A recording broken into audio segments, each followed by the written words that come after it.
Hello and welcome to Talking Tudors, a fortnightly podcast about the ever-fascinating Tudor dynasty. My name is Natalie Grueninger and I'll be your host and guide on this journey through 16th century England.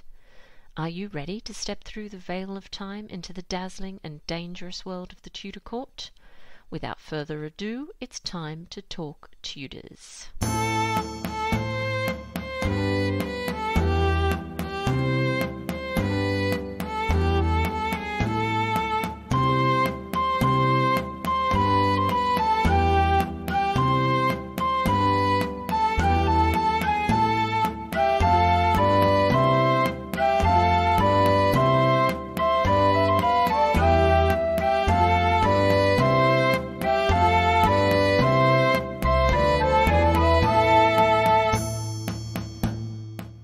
Hello everyone, welcome back to Talking Tudors episode 156. I'm your host, Natalie Grueninger, and I'm so glad that you could join me. I'd like to start by acknowledging and thanking the wonderful listeners who continue to support this podcast via Podbean Patron, and extend a heartfelt thank you to everyone who's taken the time to rate and review the show. This really does make a difference. If you love the podcast and never miss an episode, perhaps you'd consider becoming a Talking Tudors patron. Just click on the Be My Patron on Podbean badge on the homepage of my website, www.onthetudortrail.com, or click on the Be a Patron button on the Podbean app.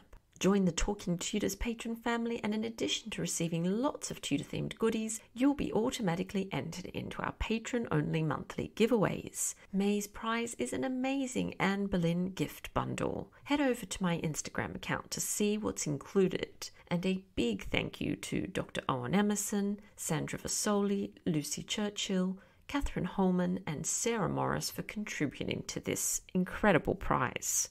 All patrons are also eligible to attend monthly Talking Tudors live talks, which take place on Zoom. These events are exclusive to patrons. At the end of the month, I'll be chatting to Emma Louisa Cahill about Catherine of Aragon. Please get in touch with me if you'd like to register for this event. You can also support the podcast and share your love of Tudor history with the world by buying Talking Tudors merchandise. There are a number of designs and products available, including phone cases, mugs, notebooks, and apparel. Check out all the products at talkingtudors.threadless.com.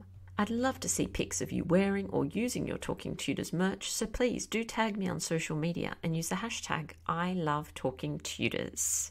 Now, on to today's episode. I'm excited that joining me on the show to talk about disability at the Renaissance Courts is Jessica Secmezsoy-Urquhart. Jessica is a Scottish and Turkish, disabled, autistic, working-class, queer and non-binary historian and writer. They are currently undertaking a PhD at the University of St Andrews with Dr. Amy Blakeway, Professor Sarah Carpenter, and Dr. Ana Del Campo supervising. The thesis is on the disabled history of neurodiverse natural fools and bodily diverse wonders at the royal courts of the English Tudors and Scottish Stuarts, through which they hope to demonstrate the unique circumstances which allowed these disabled groups to have desired differentness and influence over rulers at the centre of Renaissance power despite their marginalisation and mistreatment in wider society. Their research combines disabled history and theory with court, royal and social history in new ways. Our conversation is coming up straight after this short musical break, courtesy of guitarist Jon Sayles.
Welcome to Talking Tudors, Jessica. It would be wonderful if you could just introduce yourself to our listeners and just tell us a little bit about your background. Hi, I'm Jessica Secmezsoy-Urquhart, and I'm a historian of disability, but also kind of court history. It's an area that overlaps a lot through figures like court fools and wonders, people who had things like dwarfism, gigantism, but there's not been much overlap between these types of history, and I think it quite informs both sides. I'm currently in the third year of a PhD at St Andrews, and I'm hoping to go and do a postdoc about kind of stuff I've covered so far, but maybe looking further along in time or looking at a different angle during the Renaissance. I'm basically someone who is disabled myself, autistic, chronically ill and that, and so for me it's also a very personal thing doing disabled history. I want to show people that there's always been people like me and like a lot of disabled people. Absolutely. And now, as you've mentioned, so your research has focused a lot on people with disabilities at the Renaissance Royal Courts. And so when did you actually first begin to really delve into this area of study? Two different things were really the kind of things that inspired me. A story in an English language class I had in like second year of undergrad, and they told us a story which I think is apocryphal, or it sounds made up, about a jester of William the Conqueror who, during his coronation, I think it's him, it's in one of the kings, either him or slightly after him, and during the coronation, I think it was the church was set on fire and a fool came in and shouted something, and it was like a bad sign for the reign, whoever it was, either him or one of his kids. And so we get told this story. I don't know why they were telling us this story, but they went on and said, oh yeah, sometimes these figures were disabled. And I remember that fascinated me. I don't know if it was about the same time, it was probably a bit later. I get into the Song of Fire and Ice books, and obviously Game of Thrones when it came out before it went awful near the end. And it was surprising seeing so many disabled characters, especially in the books. People like Tyrion, people who aren't featured in the show who have learning disabilities, but also people who are physically disabled and that. And even though it was a fantasy property, it made me look into the real kind of history behind that. Yeah, it fascinated me. So J.R.R. Martin's part of the reason why I've ended up doing disabled history, believe it or not. I didn't expect that. Yeah, that's fascinating. And if we think about the 16th century, could you tell us, I know this is probably a really complex topic, but can you give us an idea about how people with disabilities were actually viewed during that period? It really depends on what disabled group you're talking about.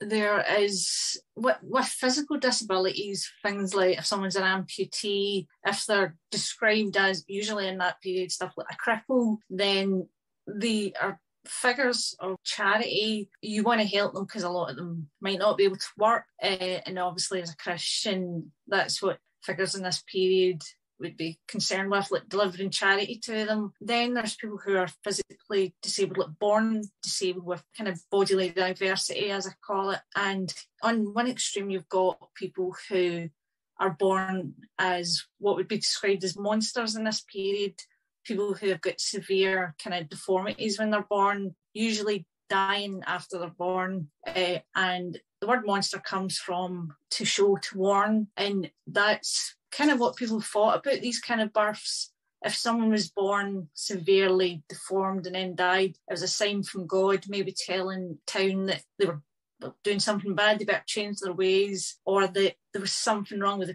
parents, maybe they'd committed a sin, and the result was their child was born that way. So you've got this extreme of how physical disabilities can be viewed. And between that and kind of just people going about who don't have bodily diversity in the same way, you've got people in the middle who are what was described as wonders or marvels, people who are not out with nature.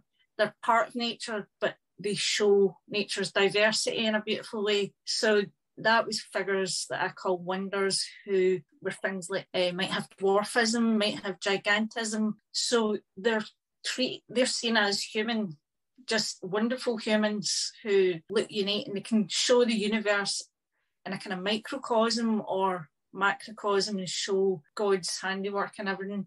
So figures who had conditions like that could often have opportunities at places like royal courts. There was a kind of view that they were different, but not so different that they became inhuman. So it's quite a weird place for someone to kind of how these people were treated. It's kind of weird because there's wonder and amazement at what they looked like, but there is elements of kind of they're treated very different because of that. When it comes to people who are what is described as natural fools in that period, the views of them are kind of complicated. In the royal court, these figures were seen as almost like they were born to be fools because through that they have abilities that no one else has. They're seen as able to tell truths to rulers. Like they have no filter, and it's meant to be a gift because rulers need a figure that will tell them what they need to hear. They'll just kind of blurt it out and not hide it because they're trying to be a favourite or whatever. And because these figures were disabled, they're allowed to be that. They're allowed to tell the truth. So it's their difference that gives them that ability. Some of them are seen as able to see the future and obviously seen as comedic figures. So they are kind of figures of ridicule at times. But outside the court, there is the issue that people are either only able to maybe do very basic labour, or they might have property, especially if they're rich, and that makes them a concern for kind of society. They need to have their guardianship taken over legally, and it's through kind of legal cases and writing that we see the first kind of, it's how they defined a fool in that period. There's no medical kind of concrete definition of a fool in this period. That only comes after. So in this period, the way they kind of come to attention if they're not a court fool is through cases about them, because they might mess up a family's kind of ownership of property. They might be unable to take care of themselves. They were seen as unable to consent, so that made them sometimes unable to partake in sacraments in the Catholic Church or Reformation churches. And in some way, they're kind of special. They're someone I would describe as liminal insiders, people whose difference makes them able to be an insider in their society, but at the same time, they've got no legal rights. They're kind of excluded somewhat from religious life, and for a lot of natural fools would require charity and things like that if they are poor. So the court is this amazing space where you see these figures able to have power and kind of influence that even later on in 16, 17, 1800s, you just don't see. But if you weren't one of those lucky few who got those positions, you were still quite marginalised. So you've talked a little bit about the fools of the Tudor court, and people listening perhaps have also heard the term court jester and maybe even the term artificial fool. So how do these people differ? It's quite interesting. Like, if someone from the Tudor period, before theatre really took off, came to the modern day and they saw people doing comedy routines on telly, they would see them as scroungers, as people that are taking money from disabled people who need to do that job. There's a text from earlier on in, I think it's 1300s, it's Langland's Peer Plowman. I can't remember when he wrote it off the top of my head, but in that text, it explicitly kind of compares people who are called artificial fools, people who aren't born with neurodiversity, like modern day autism. They're described as almost kind of satanic figures who are stealing charity away from natural fools who are born unable to have normal jobs, normal lives.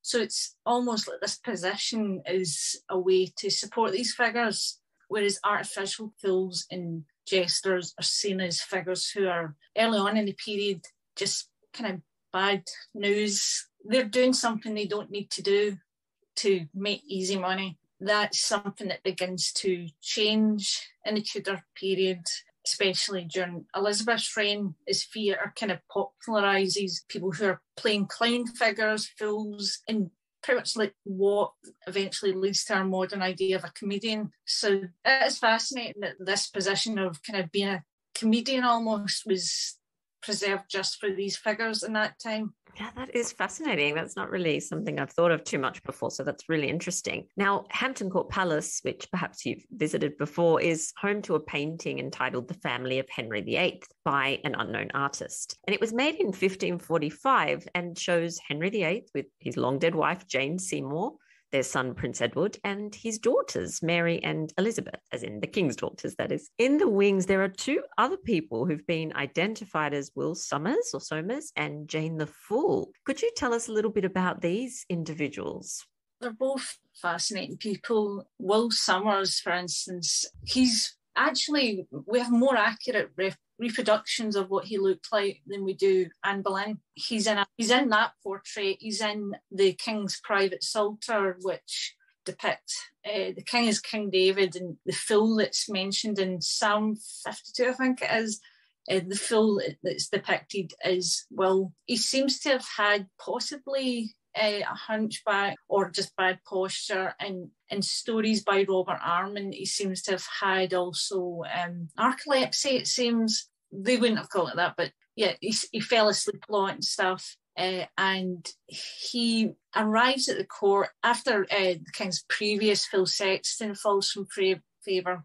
He appears about 1535 with warrants mentioning that clothes have been purchased for him, and he features alongside people like Thomas Heneage, Anne Boleyn, Culpeper, the king's page, Newman, Barber, like just people who are in the household. And from that point, he's called our Phil Jon Somers. With a lot of Phils like him and Jane, we do lack kind of certainty about their backgrounds. Usually it's said they've came from living on a farm. There's mention of a guy called Richard Farmer in Northamptonshire that he might have served. And we hear it's almost like people are scouted and brought to the court at times. But with Jane, there's a references are made to a fool called Bedden, like surname Bedden. Well, she's serving Mary later on. So that might have been her surname, but it's unclear. So we know both of them were important, but we don't know their origins completely. With Jane, there's also this fascinating kind of like change of mistresses that she serves. There's a clothing account for Anne Boleyn and her daughter Elizabeth in the last year of her life, and it mentions clothing being purchased for a female fool. Soon after that, she obviously gets executed, and Jane appears in the household of the Princess Mary, and she stays with her for a while until Catherine Parr becomes queen. And during that period of time, her and Mary are kind of welcomed back into the Queen's household, and Jane the Fool is mentioned getting they purchase it's like farm animals like chickens for her. It seems to be almost like a kind of Tudor version of like the well-being kind of industry. Like it seems to be about getting her out and giving her something to occupy her time with. She's also mentioned getting her head shaved, and people later on who are looking after her. So usually you might shave someone's head if they're a fool, or you might do it if someone's ill. So it might have been for either reason of that, but in the portrait that they both are featured in, she is wearing a cap. She seems to have short hair, but obviously she's quite small in them, so it's hard to tell completely. Will, meanwhile, has got a monkey on his shoulder. There's a lot of depictions of people like that and court dwarfs, picturing them with animals and this kind of... There's this Renaissance idea of the chain of being where there's an ideal form in God downwards. So difference isn't viewed as normal and abnormal in the way we think of it today.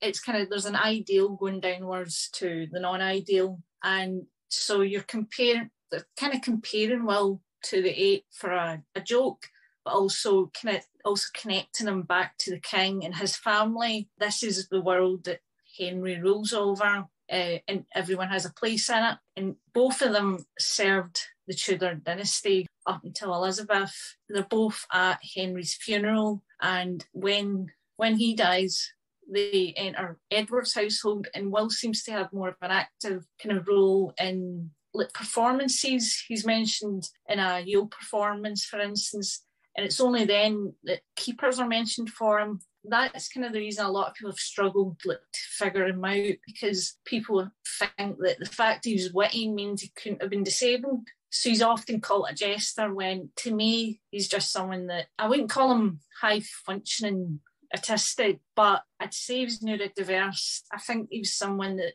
was very witty, but he was also someone who was disabled. So once Edward passed away, it's unclear where they were during Jane's very short rule, but they came back into the household with Mary, and she treats them very well. She gets luxurious outfits for them. They don't seem to have had as much of an active job during her period, maybe more like it was charity and they acted as companions to her. But the last kind of record we have of them is either Elizabeth's coronation, or there's a mention of an ambassador visiting 1559, and there's 2 fools that he sees, but he doesn't tell us who they are. So they're 2 amazing people, and we do have a lot of information of them. Well, there's a lot of portraits of them in the period, but there's that issue where we don't know their complete life stories. It's once they get to the court, it becomes kind of more visible. It's so fascinating. And it's interesting that you mentioned the scouting idea. So people sort of looking for these people, because I remember reading a letter written at the end of 1535 by one of Cromwell's agents. I can't remember exactly who it was, but you might know the one. And he was out and about at the different monasteries, you know, doing his role there. And he sort of said, oh, I've found this guy and he's great. He might, you know, be a great guy for a fool for Henry. So it's interesting that it does appear people were kind of on the lookout, I suppose. I don't think the fool that's mentioned in that, I don't think they went with. No, I don't think so. Wills found. Yeah, it's fascinating that there was figures looking out for people like this. Like the previous fool of Henry, who was also an actual fool, Sexton, sometimes also called Patch, which was a common full name. He actually had served Wolsey before Henry VIII. There's stories of him supposedly telling Wolsey, when he showed him a grand tomb he was getting made for himself, he would have no one to pay to have him buried. So it's probably not a true story, but there's that thing of, oh, he saw his future. You know, he knew the cardinal wasn't going to have this lofty and fantastic legacy. He wasn't going to have people coming to his tomb. He was going to maybe not even have a gravestone. And Sexton, he serves in the King's Privy Chamber with a lot of different figures, some who fall with Anne. And so you have some people who come that way through a nobleman maybe having a fill. When the cardinal fell, he gave Sexton to the king, asking him to look after him, which is quite a sad story. They had to get a bunch of, I think it was grooms, to forcibly drag him away because he was so distressed at leaving Wolsey, and he got a place in the household. Unfortunately, though, it seems to have ended because he insulted Anne Boleyn and Elizabeth. It's mentioned that... Was it Chapuis that mentions that, I think? Yeah, he says that the king has nearly killed his fool, insulting him, and I think it's the groom of the horse, or that someone in the stables protects him, and soon after he kind of falls out the records. But some of the people he was alongside in the household are those who are accused of adultery with the Queen. So he got off light in a lot of ways, to be honest. So there was even with these disabled figures who are allowed to overstep the mark at times, you don't then call the King's daughter and the Queen the things he called them. Yeah, absolutely. That's very true. Yeah, exactly. It was Henry's way or no way in the end, wasn't it? So we mentioned, obviously, Will Somers and Henry VIII. Is there much information about what their relationship was like at all? He was definitely someone who grew closer to the king over time. Once he became the king's fool, we see him in records with people of the Privy Chamber, but doesn't appear in formal records kind of prove completely that he's of the household. That's the kind of issue we have with a lot of these fools, because they were believed unable to kind of control their own money and things. But yeah, he's given comfortable clothing, often in bright colours, by King's wardrobe. In the 1540s, when Henry's becoming more isolated, he's keeping the household, even the outer parts of it, at a distance from himself. We see Will, he's still appearing with him. Yeah, in 1545, a purchase of and he is given to him. There's stories by those like Robert Armin and Thomas Wilson that mention him advising the king to keep common lands open. His uncle turns up supposedly. Will takes him to his room, dresses him in his full coat, and they both appear before the king, and the king's having a laugh, like, oh, there's another fool now. And then Will uses that as an excuse to kind of say, like, oh, you can do this thing, you'll be blessed in heaven, everyone will love you. And he's like, oh, what is it? And keep this land where my uncle is open to the public, and the king seems to do that. You see people like the king's secretary Paget referring to a saying of him while he's dealing with really tough negotiations. And one of the kind of saddest things is like the final Yule that Henry celebrates, he has the horses of himself and Will taken by barge to Hampton Court to celebrate it. So he's close to him celebrating Christmas. Things like the Psalter, the image of them, even though he's playing this full character who's meant to be an unbeliever, you can see that there's more of a kind of familiarity in that image than maybe the one of his family with the fools featured.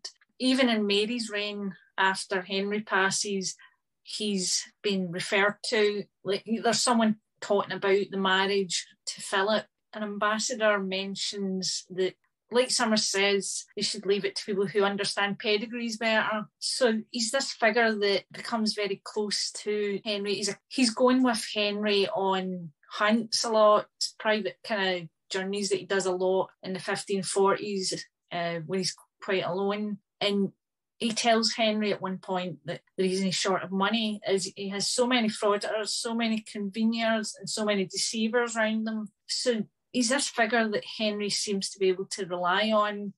And there's even references to them joking together. And yeah, there's this weird kind of just bond between them. He seems to be one of the only people that is a conscience to Henry that he actually listens to. Everyone else seems to like him because he continues in a full role during the reign of his children, and he becomes this famous figure. Like, even in the Stuart period, people know who Will Somers is to an extent. Yeah, it's such a long career at court, considering that obviously so many people came and went pretty quickly. So that's amazing. And the household accounts that you've mentioned that tell us a little bit about, you know, that the fact they suggest that they were, of course, favoured because of the clothing and how well looked after they were. Do the accounts give us any other insights into what their lives were like? The household accounts are, they're the most truthful and extensive sources we have for these natural fools. But the unfortunate thing is things like them not being able to have their own wage mean that they don't always show up in dormant or ordinary warrants or accounts. And so usually it's things like clothing, kind of purchases that survive. You see these figures when purchase clothing very on a kind of regular basis. They seem to have obviously been given the clothing directly, whereas a lot of people would be paid and then just purchase their own outfits. You see mention of them having keepers, which are equivalent to having a carer in the modern day, someone whose job is to look after them and any kind of issues they might have as someone disabled. So Sexton has keepers, and Will, he's only mentioned after Henry's passed as having keepers, but he probably did have one during the period. Jane has keepers as well. So it kind of tells you that they're providing someone to provide for their care. They're giving them clothing. We don't know about their food unless it's mentioned in reference to the keeper. And we do see records of them going on progresses with the king, so that they're important enough to go on that with a slightly smaller court. For instance, Sexton goes to Calais with the king, and I think it's his second visit, the one he went with Fang to. You see references to things for transport, horses and stuff like that. But yeah, earlier on in the Tudor period, it's kind of basic things like that you see, or kind of wages for the people who looked after them. It can tell you a lot or sometimes be very little to go on. It just depends on the record. And we've talked quite a lot about, obviously, the Tudor fools, as they were called. But what about life outside of court for people that had varying disabilities? Do we have much information about what their lives were like? I think I mentioned it somewhat, but yeah, there's people outside the court and some kind of records for church charity, for delivering of charity to people outside the court.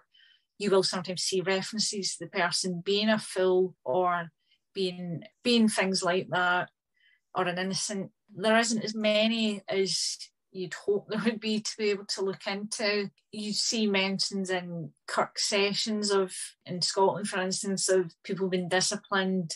There is some things to go on, and there's one of the biggest sources is definitely, though, the inquest that decided if someone was formally in legal views whether they were a fool or not. So it's kind of patchy when it comes to what their lives were like outside.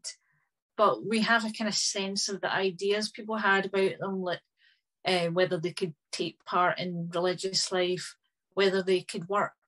That's why the fact that there's such a giant body of evidence for the Royal Court fills why it's so important, because they kind of have a amount of detail that we find kind of lacking elsewhere. Whereas with a lot of other disabilities, things like blindness, people who are deaf, physical disabilities, there's more kind of to go on with them. It's more visible in records than stuff like neurodiversity. And you've talked obviously about Henry VIII and some of the other monarchs, Mary. What about Elizabeth? What was her attitude towards people with, her courtiers with disabilities?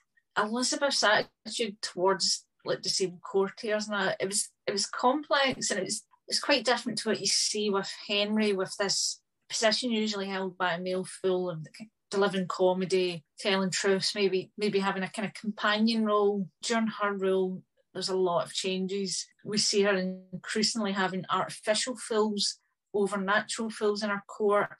At the same time, theatre's blossoming as a new kind of art form, and she's a big patron of that. It's slowly becoming not so taboo to have an artificial fool. And there's figures like Will Kemp, Robert Armin, Richard Tarleton, who through Shakespearean plays, but also their own kind of careers out with that, are creating our modern kind of idea of what a jester or a clown is. So there is those fools I mentioned from 1559 that might have been Will and Jane, and referred to as the Queen's fool. Will is, in her coronation records. A keeper, George Bright's mentioned, and Jane, and they bought wonderful outfits with tinsel of gold, silver, and Jane gets, for instance, a satin crimson gown. So they're getting much better clothing than they were getting earlier in the period. There's only one single fool that can definitely be pointed to as probably a natural fool, or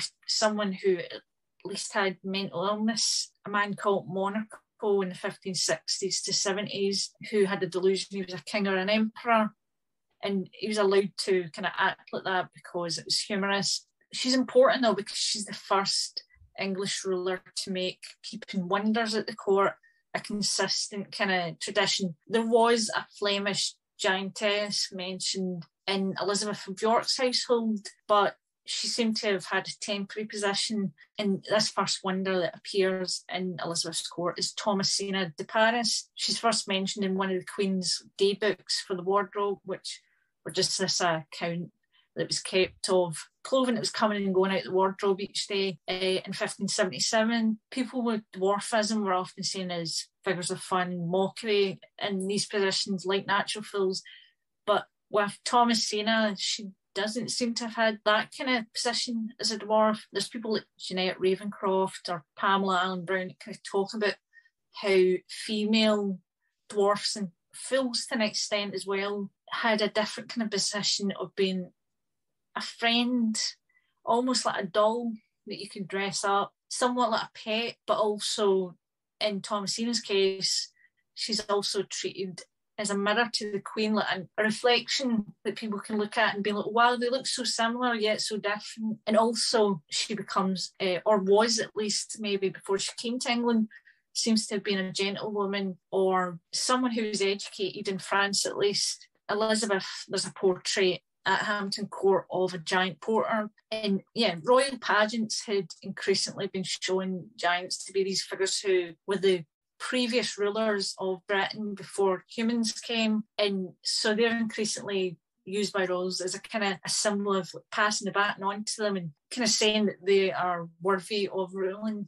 At the same time, you've also got people like Francis I and that who have giant porters and guards, and there's other countries where that's happening too. So there's this idea that they can protect and guard like the crown. So she seems to have maybe had one because of that. The first kind of thing that might have inspired her to bring on a giant porter was an entertainment that Dudley put on for her at Kenilworth Castle in 1575, and it involved this giant coming out all scary, trying to stop her coming into the castle, and then just becomes awestruck by how amazing she is, probably a bit like Dudley himself. I think it's the keys of the castle he gives to her. It seems to have been a fake giant. It might have been a real person. It's sometimes the descriptions don't tell you, obviously, that it's a mannequin. So that happens, and then there's also these influences from overseas, and in the 1580s she has a giant porter.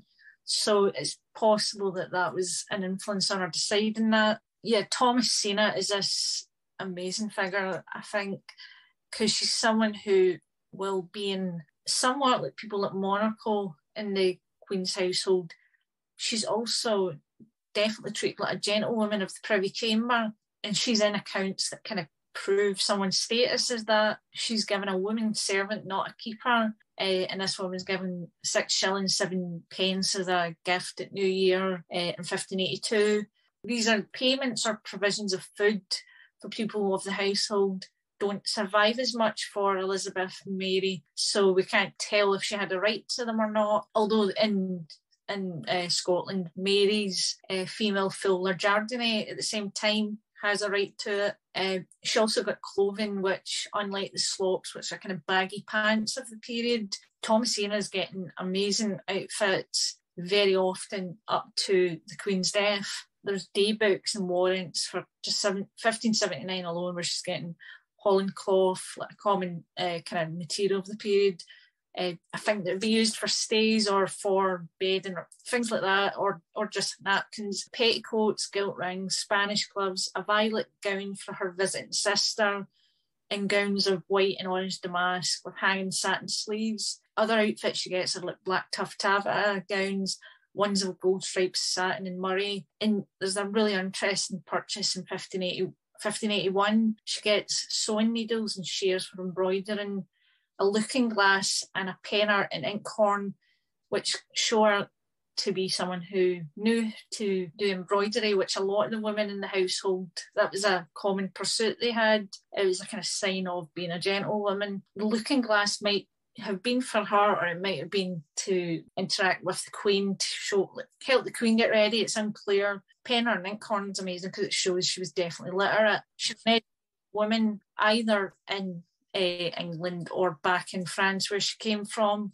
The last records of her are of her being given clothing to be in the Queen's funeral procession. So she's part of the Queen's life from the 1570s on. And she's also, importantly, she's included in the New Year gift exchange, which it's not just about giving gifts, it's a very formal act of patronage and homage between the ruler and people of the household, usually ones with a formal position. So figures like fools like Jane are mentioned getting free gifts, which are ones where you're only just getting given something. It's more like charity, or it's showing that your position is informal or lower down. Whereas if you're part of this formal exchange where you give something and get something back, you've got more of a kind of concrete position in the household. And Thomasina features throughout these, giving usually stuff like embroidery to the Queen that she seems to have made, which was a common gift for the women to give. And she would be given back things like gilt, which was the kind of common gift at the time. This exchange would go on later onto the kind of Stuart dynasty would kind of take part in it too.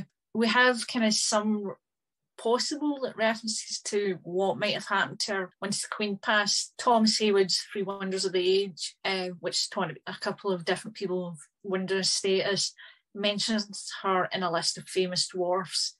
saying that Elizabeth had a she-dwarf who lived till she was very aged. We don't have an account of her getting a pension, but we seem to, maybe if Heywood had record of that, she seems to have lived to a good age after the Queen passed, although you kind of hope that she did get a retirement. But yeah, how she came to be at the court is fascinating. And you mentioned some of those influences that were coming from Europe. Can you tell us specifically about how Catherine de' Medici influenced Elizabeth's views in this area?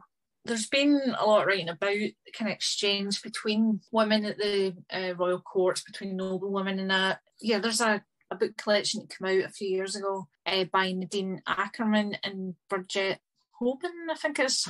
I've got a very unpronounceable name, I'm sorry if I've messed that up. And it goes on about there's this kind of network across Europe of exchange women who marry into other families and take figures like court dwarfs that they had in their household or a court fool that served them alongside all of their other entourage that come with them. So there's this exchange that women are actively taking part in kind of going from place to place. And with Thomasina in particular, it's fascinating because she kind of shows that Catherine de' Medici had a big influence on Elizabeth, but also Mary, who obviously was living at the court for a good period of time with Medici. So it's not been referenced much where Thomasina's origins were, but there's a French historical text, and it features an account of an English ambassador to Catherine's court in 1574. The man comes across two female dwarfs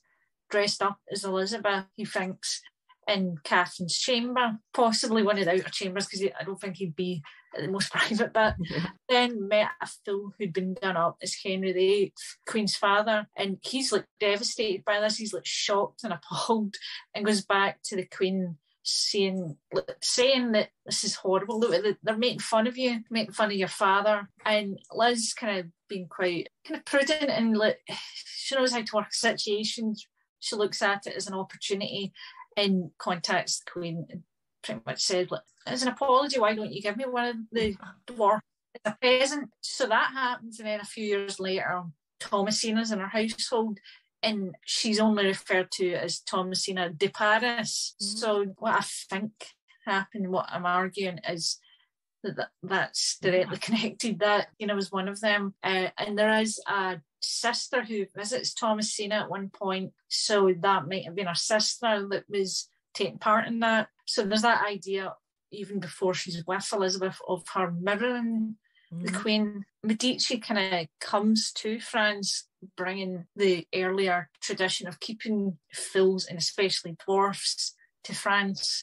In Italy, much earlier, we see court dwarfs. One of the most obvious examples of this is Isabella d'Este, who is mentioned breeding dwarfs. There's this fascination that royalty have with dwarfs to the extent where they want to create more. And so they would have a male or female dwarf and try and create a kid. And it seems to have been consensual to an extent. Like, you don't ever hear their side, obviously, and it is pretty gross. It's a part of the lives of these court dwarfs where they definitely seem to be dehumanised. They're almost treated like they're horses or hunting dogs getting bred for the best quality. And the issue is obviously that dwarfism isn't always something that a child will get if their parents were dwarfs. So at times these rulers are totally confused because a child of a kind of average height is born. Isabella d'Este was someone who did that a lot and would send what she called her race of little dwarfs to people who she wanted to kind of get in good with, people like Madame Renaissance at the French court. When Medici came from Italy, she also brought people with her, like a dwarf valet of her chamber called Johann de Nano, Nano being a word for small. So he came with her to France in 1533, and he was treated just like the other valets. So he's treated differently, but he's also treated as one of the household. What we see with Thomasina, with the court fools, there's always a sense that they are very different. Even their position in the household, though it does exist, is quite hard to prove. It's it's not got all the kind of standard signs of someone being part of the household, like payments and all that. Like Francis I had a valet filling things like that. With Catherine, we also see figures like a Jane Petite.